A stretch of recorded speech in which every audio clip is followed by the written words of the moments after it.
మకర రాశి వారికి ఈ వారం కొంత మిశ్రమ ఫలితాలు గోచరిస్తోంది. అష్టమంలో కేతు అంత బలంగా లేరు.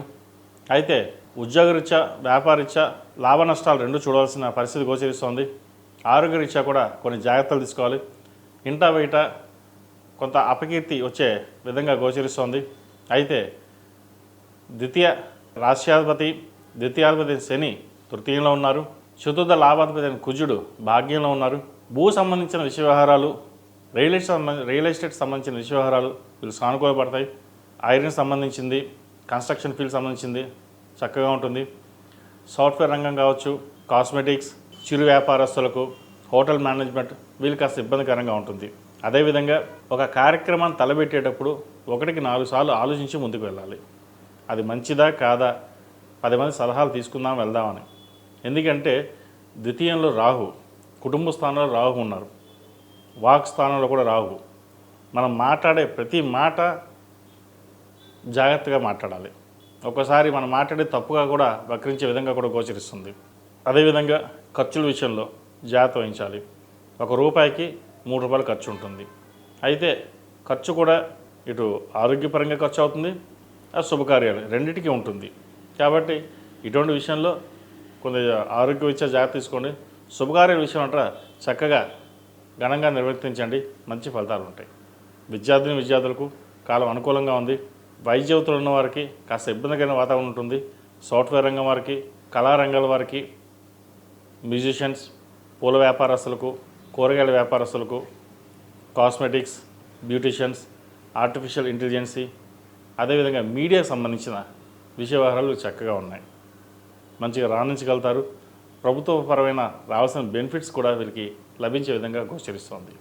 అదేవిధంగా ఎవరైతే విదేశాలు వెళ్ళాలనుకున్న వారికి ఆస్ట్రేలియా, సింగపూర్, యూకే, జర్మనీ ఈ దేశాలకు వెళ్ళాలనుకునే వారికి చాలా కాలం అనుకూలంగా ఉంది. ప్రయత్నాలు ప్రారంభించవచ్చు.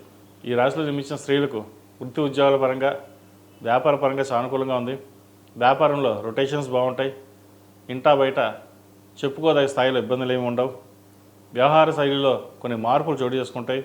మనం బాగున్నా కూడా పక్కవాడు బాగుండడు, మనం ఏదో సంపాదిస్తున్నాం అనే భావన ఎక్కువగా ఉంటుంది. ఎవరు ఏదనుకున్నా మీ పనులు మీరు ప్రారంభించండి.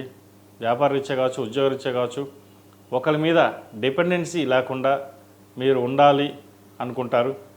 ఏలినర్స్ అని పూర్తయింది, అయినా కూడా ఒక 4 నెలలుగా వీరికి ఇబ్బందిగానే ఉంటుంది. ఇక్కడ నుంచి కాస్త కొంతవరకు బాగుందని చెప్పచ్చు. అష్టమాధిపతి అయిన రవి సప్తమంలో, షష్టమాధిపతి బుధుడు, భాగ్యాధిపతి అయిన బుధుడు సప్తమంలో ఉన్నారు, రవితో కలిసి ఉన్నారు.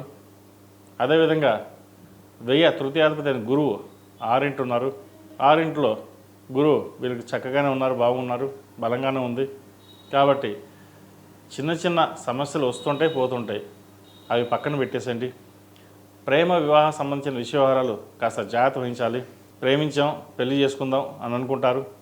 అయితే పెద్దవాళ్ళని ఒప్పించడం, జాతిగా పరిశీలన చేసుకుని ముందుకు వెళ్ళాలి. సొంత నిర్ణయాలు పనికిరావు. ఈ రాశివారు ప్రతిరోజు ప్రతినిత్యం ఓం నమో నారాయణ ఒత్తులతోటి దీపారాధన చేయడం, అదేవిధంగా దక్షిణామూర్తి స్తోత్రాన్ని పఠించడం చెప్పదగినది. ఈ రాశిలో జన్మించిన వారికి కలిసి వచ్చే సంఖ్య 5, కలిసి వచ్చే రంగు బ్రౌన్. ఏదైనా పని మీద బయటకు వెళ్ళేటప్పుడు శుక్రవారం కానీ శనివారం కానీ వెళ్ళండి, మంచి ఫలితాలు సంప్రాప్తిస్తాయి. ePoojaStore.in పసుపు కుంకుమ నుంచి దేవతా విగ్రహాల దాకా అన్ని రకాల పూజలు, వ్రతాలు, వివాహం, గృహప్రవేశం, హోమాది శుభకార్యాలకు కావలసిన పూజా సామాగ్రి అంతా ఒక్క క్లిక్తో మీ ఇంటి వద్దకే. నేడే ఆర్డర్ చేయండి మీ ePoojaStore.in లో. One stop for all puja needs.